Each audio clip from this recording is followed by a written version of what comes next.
ওয়া আহলালতুল হালাল, হালালকে হালাল বলবে। কি করবে সে দিনে? দিনে দিনে আর বছরে কয় মাস? আর হালালকে কি বলবে? হারামকে কি বলবে? আর কি করবে না? আর কি করবে না? এবং আল্লাহ নবী কি বলছে? আল্লাহ নবী, আমি যদি আর কিছু না করি আমি কি জান্নাতে যাব? আল্লাহ নবী কি বলছে বলেন? আমার সাথে বলেন যে ক্বালা নাআম। সবাই বলেন ক্বালা নাআম। আল্লাহ নবী কি বলছে? নাআম বলছে। কি বলছে? নাআম। বলেন নাআম। কি বলছে উনি? নাআম মানে হ্যাঁ, মানে কি? হ্যাঁ। এবারে আসেন, এই লোক এবার কি করবে? মানে এই লোকে বললো যে শুধু ফরজ নামাজ পড়বে, রমজানের রোজা রাখবে, হালালকে হালাল বলবে, হারাম মেনে চলবে। আল্লাহ নবী বললো যে হ্যাঁ, আর যদি বেশি কিছু নাও করো জান্নাতে যাবা। এইবার এই লোক কি করছে জানেন? চিন্তা করেন এই লোক কত ডেঞ্জারাস লোক ছিল। আল্লাহর উপর সন্তুষ্ট হল, সে সঙ্গে সঙ্গে বলে উঠল ক্বালা ওয়াল্লাহি লা আযীদু আলা যালিকা শাইআ। ওই লোকটা আল্লাহর নবীকে সামনে রেখে বলল যে আল্লাহর কসম, আমি এই 5 ওয়াক্ত নামাজ আর রমজানের রোজা, হারামকে মেনে চলবো, হালালকে হালাল বলবো, আর কিচ্ছু বেশি করবো না, আল্লাহর কসম। সে আল্লাহ নবীকে বলেছে যে আল্লাহ নবী, আল্লাহর কসম আমি আর কোনো বাড়তি ইবাদতি করবো না, আমি এটা বলে কি করব, আমি আর বেশি কিছু করবো, শুধু এগুলোই করবো। আল্লাহ নবী কিন্তু ওকে বলে নাই কিছু, আর ওকে বলছে জান্নাতে যাবে। কোথায় যাবে? কোথায় যাবে? ইয়া মুসলিম, আহা মুসলমান, দিনে 5 ওয়াক্ত নামাজ, জান্নাতে যাওয়ার কত বড় পথ দেখছো? কত বড় পথ জান্নাতে যাওয়ার, দিনে 5 ওয়াক্ত সালাত। আর এই রমাদান মাস কত বড় পথ।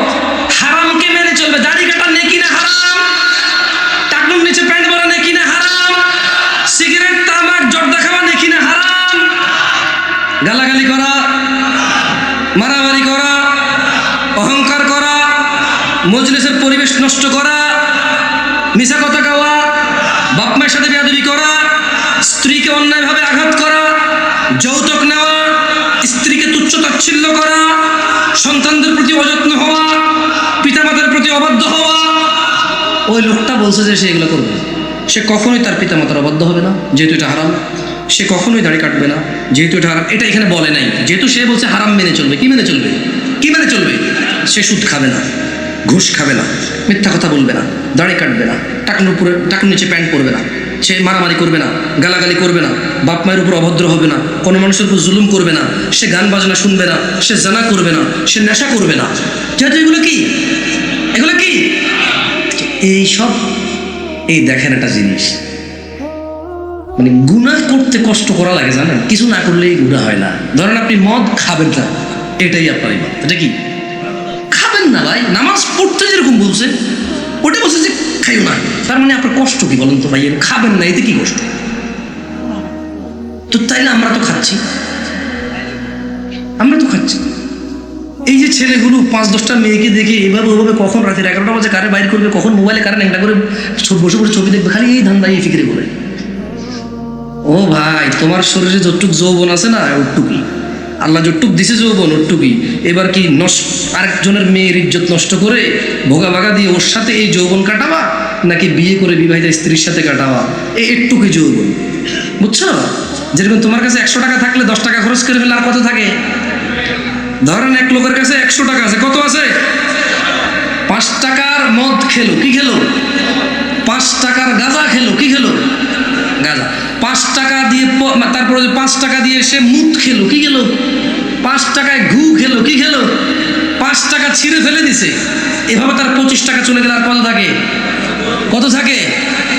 আর বাকি 25 টাকা দিয়ে সে কি করলো? এইভাবে পেঁচায়া সিগারেট জ্বালা খাইয়ে ফেললো। বাকি 25 টাকা কি করলো? এইভাবে পেঁচায়া সিগারেট বানায়া এর ভিতরে সাদা পাতা, জর্দা মর্দা বুংবাং দিয়া উড়াই দিল। তার কাছে কত থাকে? এবার যদি এই 50 টাকার নোট বগলের নিচে নিয়ে যদি দৌড়াদৌড়ি করে, এটা 100 টাকা হবে? বালিশের নিচে রেখে 100 হবে? হবে 100 টাকা?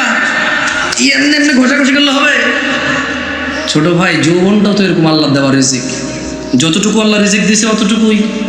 এখন আজে বাজে কাজে নষ্ট করবা, আজে বাজে কাজে নষ্ট করবা, পরে তোমার স্ত্রী বঞ্চিত হবে, ওখানে তুমি লাঞ্ছিত হবা, ওখানে তুমি কথা বলার জন্য তোমার অতটুকু তোমার সৎসাহস থাকবে না, তোমার বউ তোমার উপরে চিল্লাবে, কারণ তুমি তোমার রিজিক আগেই নষ্ট করে বসে আছো। এরপর রসুনের পুষ্পগুলোর নিচে দিয়ে হাঁটা লাভ হবে না। বুঝে আসছে? রিজিককে সম্মান করো। এই সুস্থতা আল্লাহর দেওয়া রিজিক, এই যৌবন আল্লাহর দেওয়া মহারিজিক, এই সম্পদ আল্লাহর দেওয়া মহারিজিক, এই জ্ঞান আল্লাহর দেওয়া মহারিজিক, এই চোখ আল্লাহর দেওয়া রিজিক, এই মুখ আল্লাহর দেওয়া রিজিক, এই দুহাত দুপা আল্লাহর দেওয়া রিজিক, এই সুখ দুঃখের অনুমতি আল্লাহর দেওয়া রিজিক, এগুলাকে পরোয়া করো।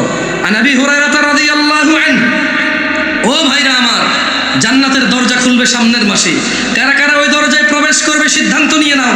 আবু হুরায়রা রাদিয়াল্লাহু আনহু থেকে বর্ণিত, তিনি বলেন রাসূলুল্লাহ সাল্লাল্লাহু আলাইহি ওয়াসাল্লাম বলেছেন, এটাও জাবের রাদিয়াল্লাহু এটা হচ্ছে আবু হুরায়রা রাদিয়াল্লাহু আনহু থেকে বর্ণিত, তিনি বলেন রাসূল সাল্লাল্লাহু আলাইহি ওয়াসাল্লাম বলেছেন, ইযা জাআ রমাদান ফুতিহাত আবওয়াবুল জান্নাহ, জান্নাতের দরজাসমূহ খুলে দেওয়া হয় যখন রোজা আসে। কোন দরজা খোলে?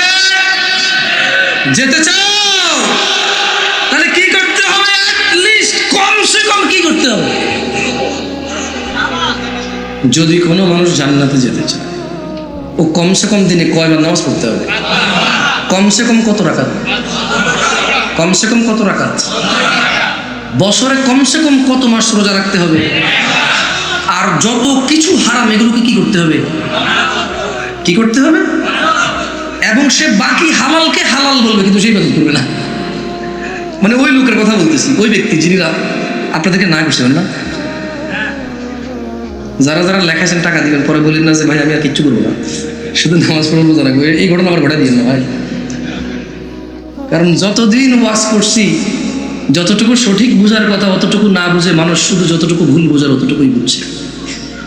আমি আপনাদের অনুরোধ করি, বলবো বুঝিয়েন না, সমস্যা নাই, ভুল বুঝিয়েন না। কেমন? কিচ্ছু বুঝিয়েন না, অসুবিধা নাই, ক্ষতি নাই। ভুল বুঝলে অনেক ক্ষতি, ফিতনা হয়ে যাবে।